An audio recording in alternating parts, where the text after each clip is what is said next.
Ecology, how Earth's living systems work. Picture a forest at dawn. Mist rises between trees as sunlight filters through the canopy, turning water droplets into points of light. A woodpecker taps rhythmically against bark, searching for insects beneath the surface, each strike revealing the hidden life within dead wood. Below, in the darkness of soil, fungi spread silent networks through the earth, connecting tree roots in chemical conversation, sharing nutrients and information across vast distances. A deer pauses at a stream where water striders dance on the surface tension, their movements sending ripples across still water, while beneath them, microscopic algae converts sunlight into sugar molecules, the foundation of energy for all who depend on this stream. Every element here, living and non-living, visible and invisible, exists in relationship. Nothing stands alone. This is ecology, the study of how life forms a system far greater than any single species, any single moment, any single place. Ecology is the branch of biology that studies how living organisms interact with each other and their physical environment. It examines the relationships connecting a hawk to a mouse, a bee to a flower, a whale to ocean chemistry, and ultimately, ourselves to the living fabric of Earth. Ecology is more than observation, more than cataloging species or measuring populations. It's a way of seeing the world not as separate things arranged in space, but as an interconnected whole where every action ripples outward, where nothing exists in isolation, where the fate of one is bound to the fate of all. The word itself reveals this truth about connection and belonging. Ecology comes from two ancient Greek words, oikos, meaning house or home, and logos, meaning study or knowledge. When German biologist Ernst Haeckel coined the term in 1866, he chose these roots deliberately and with deep intention. Ecology, he understood, is literally the study of our home. Not just the homes we build with walls and roofs, but the greater home we inhabit, the living systems that shelter and sustain us, the planetary dwelling we share with millions of other species. That Greek word oikos carries profound meaning that echoes through our language and thought. It forms the root of economy, which originally meant the management of the household, the wise stewardship of resources within our shared home. It echoes in ecosystem, the system of our shared dwelling place, the network of relationships that makes a place livable. When ancient Greeks spoke of oikos, they meant not just a physical structure, but a whole way of life, a community of relationships, a network of dependencies and mutual care. This linguistic thread reminds us that ecology has always been about understanding the place we belong to, the relationships that define home itself, the bonds that make survival not just possible, but meaningful. This perspective shifts something fundamental in how we see the world. Ecology invites us to see a forest not as scenery to pass through, but as an intricate system of exchange and interdependence. It asks us to recognize that we are not observers standing outside nature, taking notes from a safe distance, but participants woven into it, affecting and affected by every thread in the living fabric. To understand these relationships, ecologists organize life into levels, each revealing different patterns and processes. Begin with a single organism, an individual navigating its world through adaptations shaped by millions of years of evolution. A cactus storing water in thick, pleated stems that expand and contract with rainfall. A bat navigating complete darkness through echolocation, reading the world in echoes. a tardigrade surviving extremes of temperature and radiation that would destroy most life. Each organism represents evolution's answer to specific challenges, a unique solution to the problem of survival in a particular place and time. Zoom out to fine populations, groups of the same species sharing resources and genes across a defined area. A colony of emperor penguins huddled against Antarctic winds, taking turns at the center where warmth concentrates. A meadow of wildflowers tracking the sun across the sky, their collective motion like slow breathing. These populations grow when resources are abundant, shrink when they're scarce, migrate when seasons change, and adapt across generations, revealing how life persists through time, how genetic diversity provides resilience against changing conditions. Pull back further to communities, multiple species coexisting and interacting in the same space. The kelp forest community, where sea otters, sea urchins, kelp, fish, and countless invertebrates negotiate survival in relationships millions of years old. The tide pool community, where each daily cycle brings new challenges of exposure to air and heat, then submersion in cold water. Communities are structured by who eats whom, who competes for what resources, who depends on whom for survival, forming intricate webs of interaction that appear stable yet constantly shift with seasons and circumstances. Add the non-living world, water chemistry and temperature, soil composition and structure, patterns of sunlight and shadow, and you have an ecosystem. Here, biology meets geology, chemistry, and physics in continuous exchange. The ecosystem perspective recognizes that life cannot be separated from its physical context, that organisms shape their environments even as environments shape organisms. A coral reef ecosystem is not just the coral polyps and fish, but the water temperature and salinity, the current patterns that bring food and carry away waste, the light penetration that limits depth, the calcium carbonate foundation built by generations of organisms. Everything influences everything else in feedback loops that can stabilize or destabilize whole systems. Scale up to biomes, vast regions shaped primarily by climate patterns. The rainforest biome, lush and dripping with moisture, where year-round warmth and abundant rainfall produce Earth's greatest biodiversity. The tundra biome, harsh and spare, where only the most resilient species endure frozen ground and brief, growing seasons measured in weeks. The desert biome, where scarcity of water becomes the defining condition, and life adapts through extremes of efficiency and patience, blooming briefly when rare rains fall. Each biome represents a different answer to the fundamental question that drives all evolution. How do you survive here in this particular configuration of climate and resources?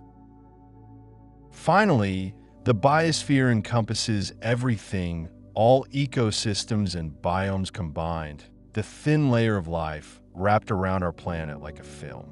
From the deepest ocean trenches where exotic creatures thrive around volcanic vents, to mountain peaks where only specialized plants and animals endure thin air, from soil microbes invisible to the naked eye to soaring eagles riding thermals thousands of feet above ground. The biosphere is life's domain, a living skin on a rocky sphere, improbable and precious beyond measure. Within ecosystems, every organism occupies two dimensions. There's habitat, the physical place where it lives, a rotting log, a tidal zone, a thermal vent. Habitat defines where you find an organism, the physical space it requires. But there's also niche, the role it plays. Niche encompasses everything about how a species lives, what it eats, When it's active, where it reproduces, how it avoids predators. Two species might share habitat, yet occupy different niches. In African savannas, zebras eat tough upper grass stems while wildebeests prefer tender lower leaves. They coexist by dividing resources, carving out separate roles. These roles connect organisms through fundamental relationships.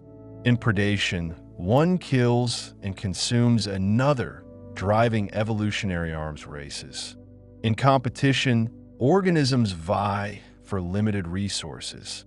In mutualism, both benefit.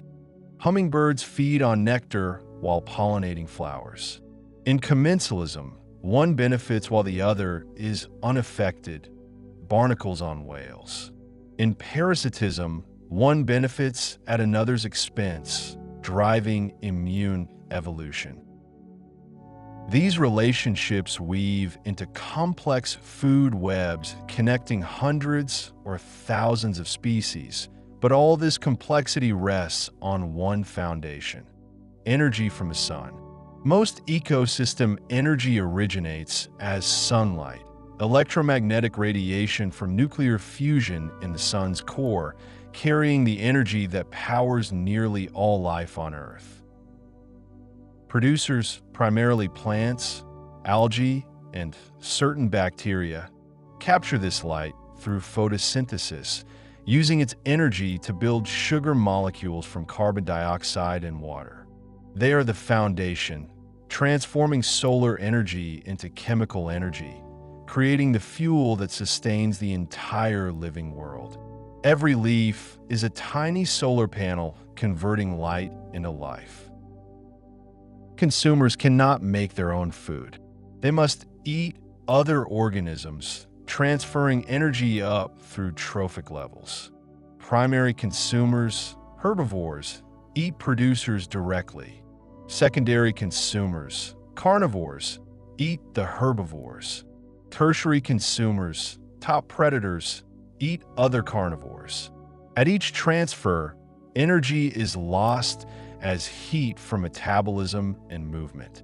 Only about 10% of the energy at one level reaches the next. This fundamental inefficiency explains why there are always fewer predators than prey, why food chains rarely extend beyond 5 levels, why it takes vast grasslands to support a single pride of lions. Decomposers close the circle. Bacteria and fungi break down dead organisms and waste, releasing nutrients back into soil and water where producers can use them again. Without decomposers, nutrients would remain locked away and life would halt. They ensure that death feeds new life, that nothing is truly wasted. This recycling extends to fundamental elements themselves. Earth's atoms cycle endlessly through living and non-living systems in great biogeochemical cycles. Consider water moving through its eternal round. Solar energy drives evaporation from oceans and lakes, lifting water as vapor into the atmosphere. As air rises and cools, water condenses into clouds. When droplets grow heavy, precipitation returns water to Earth. Plants transpire water from their leaves, linking Earth and atmosphere. The water you drink has flowed through countless organisms across deep time, fallen as rain on ancient forests, filled prehistoric seas. Carbon, the element forming life's backbone, follows its own cycle.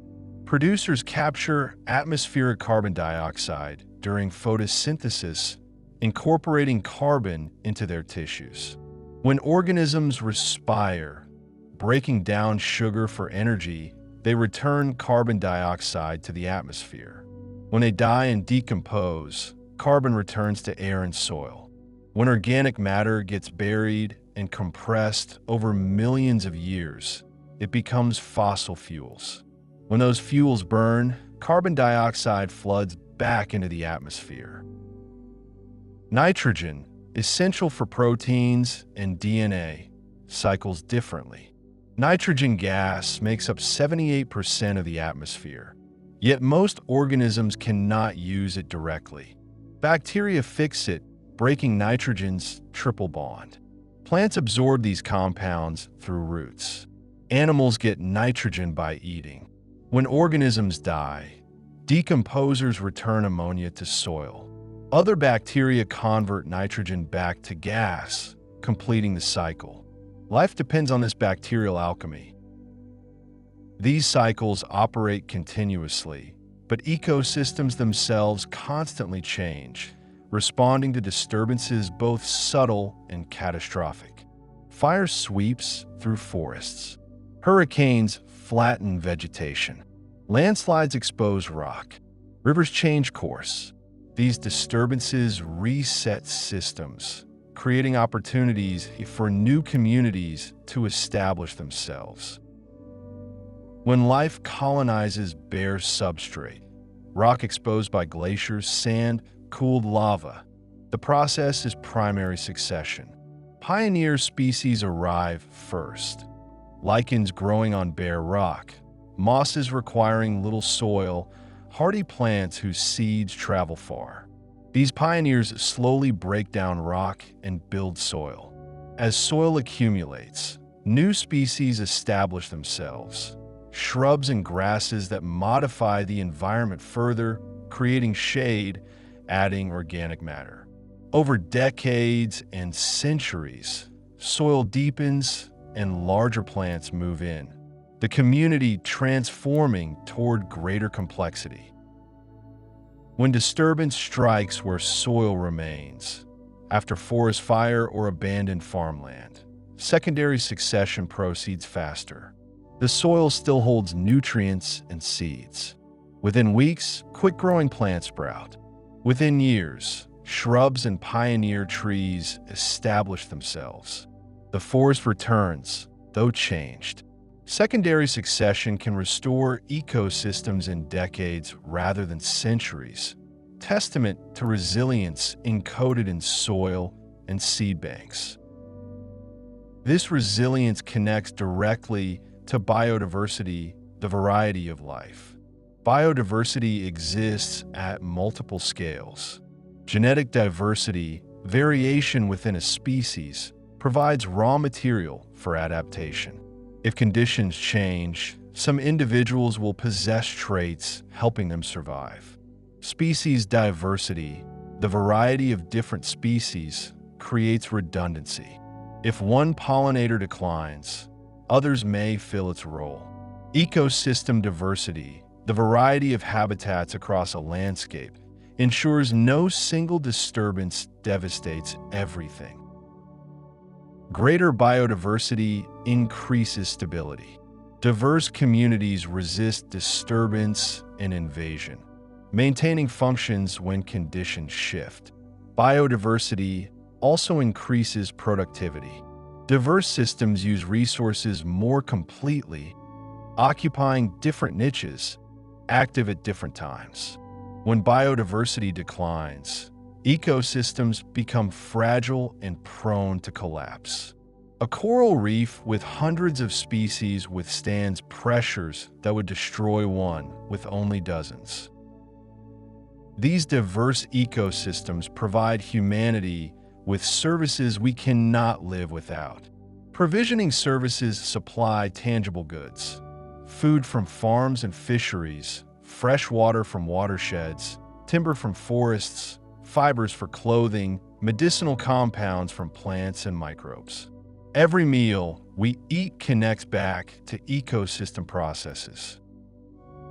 Regulating services maintain conditions that make life possible. Forests and wetlands regulate climate, storing carbon and influencing rainfall.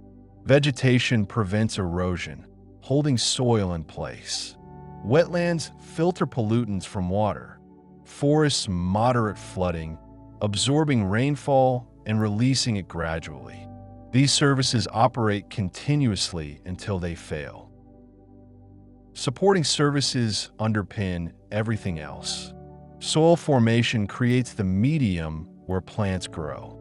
Nutrient cycling makes elements available when organisms need them. Photosynthesis produces oxygen and captures carbon. These fundamental processes maintain the conditions for life itself. Cultural services nourish the human spirit. Natural spaces provide recreation and inspiration for art and creativity. They hold spiritual significance for many cultures. They offer educational opportunities and give us identity and meaning, connecting us to something greater than ourselves. But human activity now affects every corner of the biosphere. We have become a dominant ecological force, altering systems on a planetary scale. Habitat loss and fragmentation may be the gravest threat.